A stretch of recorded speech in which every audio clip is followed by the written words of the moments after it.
What's good, YouTube? Welcome back to the channel. Welcome back to another reaction video. Got the Broncos and Sean Payton have found the next Drew Brees. Now, Bo Nix, you know what I'm saying? He is a good QB and all, but calling him the next Drew Brees kind of is a stretch, being that Drew Brees is a potential future Hall of Famer, first ballot for sure. But you know what I'm saying, when you see Bo Nix play, you do see a little bit of Drew Brees in him when it comes to, you know what I'm saying, his accuracy and stuff like that. And he is probably a more athletic Drew Brees, you know what I'm saying, at the end of the day, but you know what I'm saying, he's still a rookie. You know, we haven't really seen him play a full NFL game. You know what I'm saying? We saw him play the preseason, but that was against backups and shit. But hey, I can't wait to see him start. You know what I'm saying? Hopefully he does get the starting job for the Broncos, but who knows? Let's go ahead and check this out. There were a lot of quarterbacks drafted in the first round of the 2024 NFL Facts, draft. a record too. 6 to be exact. I'd say there were really 4 names that we all expected to be first round picks: Caleb Williams, Jaden Daniels, Drake May, and JJ McCarthy. We all knew that they would go off the board day one. There was a chance that maybe another guy could sneak up there into the first round, but we could have never guessed the run on quarterbacks that would go on to happen. Of course, bro, 6 quarterbacks and 12 picks is kind of insane. Shocked the world by taking a 24-year-old Michael Penix 8th overall, but then there was another bit of a surprise: Bo Nix, who the Broncos I wasn't surprised at all. Overall. You got to imagine that Sean Payton likes Nix a lot, which, you know, makes sense. He has a lot of those same tendencies that Drew Brees had. So in Payton's eyes, it was worth taking a shot on him. And now the Denver quarterback room is really interesting. I'd be willing to bet that at some point we see Bo Nix start this season, and maybe that's even in week 1. Jarrett Stidham is still a Bronco, but at this point in his career, I feel like we kind of know what he is. He got a few starts to end last season when Russell Wilson got benched, and he was okay at best. As a Patriots fan, I've watched Stidham's career since the Patriots drafted him back in 2019, and he never really looked like he could be a starter there. Now, I really do like Stidham, but I'd also be lying if I said that I saw him as anything more than a backup at this point. It's really hard to imagine that Stidham is going to have some huge career. I remember that game he had for the, I think he was a part of the Raiders at that time. He played against Brock Purdy. Bro, that game was fucking nuts, yo.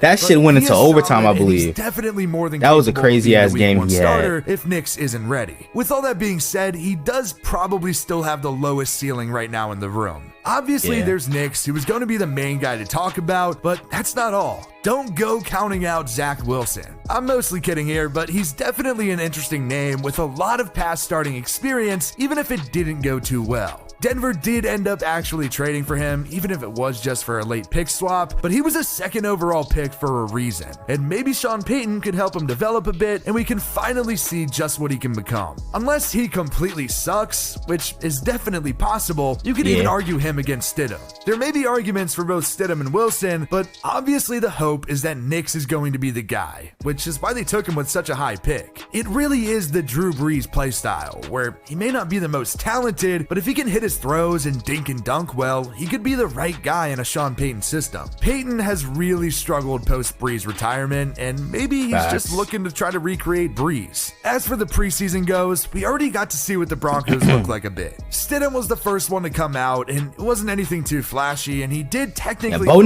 Nix played really good. You could probably blame this one on Samaje Perine. It really wasn't that pretty to watch, because that was definitely a catchable ball. Past him, though, we didn't have to wait too long to see the first pro touchdown for Bo Nix, who is already getting some confidence built out there. Down the red zone, he faked off a handoff. This was a nice throw. Estime, and then hit Marvin Mims on a nice little flat route. Hopefully that's a sign to come of what we'll see a few times once the regular season comes around. Estime did score later too, which was pretty cool to see. You might recognize his name. Estime was a beast Notre Dame last season, and before that, he was the backup to Kyron Williams there. He ended up going in the 5th round, and right now it's pretty hard to say how much a deep running back class actually get, with him buried on the depth chart and Javonte Williams being the clear-cut number 1. Overall, it was a solid first showing for the Broncos, and more importantly, Nix looked good. He ended up finishing 15 of 21 for 125 yards and a touchdown. He also went on to rush 3 times for 17 yards. He definitely got more playing time than some of the other first-round quarterback picks, so at this point, it is a little bit easier to evaluate him. I do think that Bo Nix is a good quarterback. I thought that he was really far fun to watch in college, where it's especially at Oregon, to stay forever, and it's cool to now see Oregon was shot like, I feel like when he went to Oregon, we really started to see the true Bo Nix and how good he really was. Auburn was definitely holding him back. Things were definitely rocky there at Auburn for a minute, but it feels like everything has worked out for the best. And clearly, Oregon made just a huge difference for him in his career. The age. Oh my gosh, clearly, yo! Oregon made just a huge difference for him in his career. It does definitely complicate him as a prospect, though. He's 2 months older than me and is only going into his rookie season.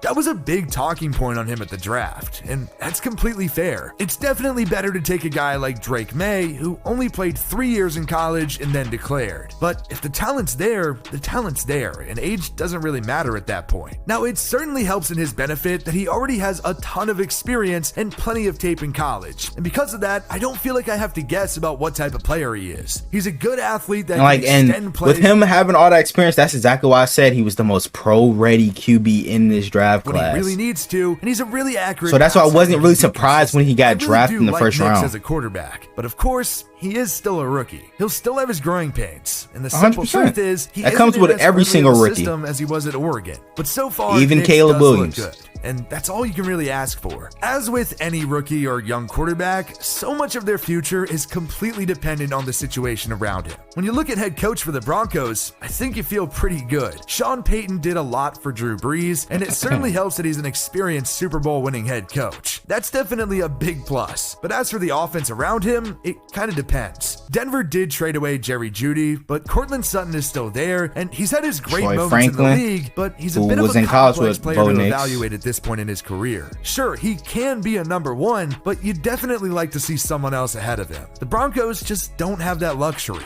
Josh Reynolds is now there, and he was good for the Lions last season, but it's definitely a big difference going from Amon-Ra St. Brown to Cortland Sutton when it comes to taking the defense's focus away. Not to mention that Jared Goff was also really good last year, which certainly helped his numbers. There are definitely some interesting guys to watch at wide receiver, though. There's some buzz around Marvin Mims, and he had an okay rookie season, but the Broncos surely want him to make a jump. I mean, they didn't really play him that much. At some point, he could overtake Cortland Sutton, but in the meantime, he should at least be the 2 over Reynolds. Tim Patrick is also still on the roster, and that's damn. What the hell is going? I think he's been hurt. I think he for the last few seasons with a torn Achilles, torn ACL.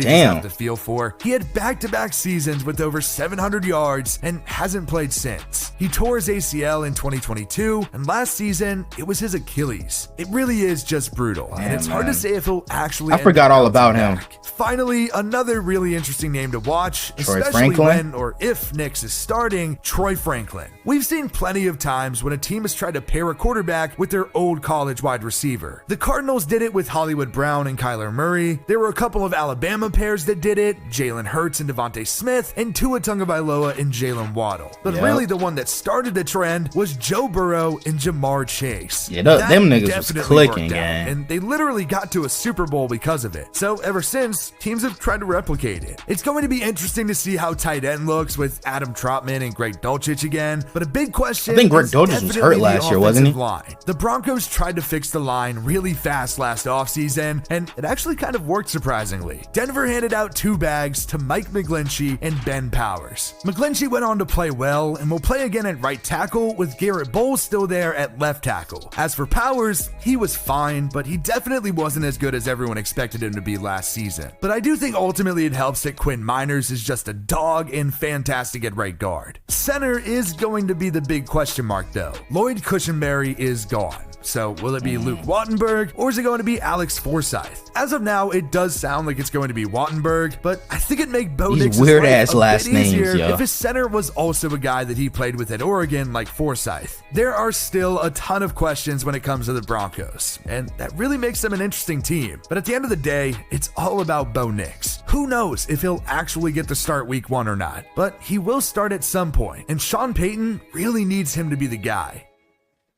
Hey man, what do you guys think? Do y'all think that Bo Nix is going to start week 1 for the Broncos? Or is it going to be somebody like Jarrett Stidham or even Zach Wilson, which I highly doubt. But I want to know what you guys think down in the comments below. Hope you guys enjoy it. If you guys like, comment, subscribe to the channel if you're new. Turn on post notifications, get notified whenever I drop another banger video. We're on the road to 400 subs. Let me get there for more banger NFL reaction like this. Without further ado, I'm out. Gang!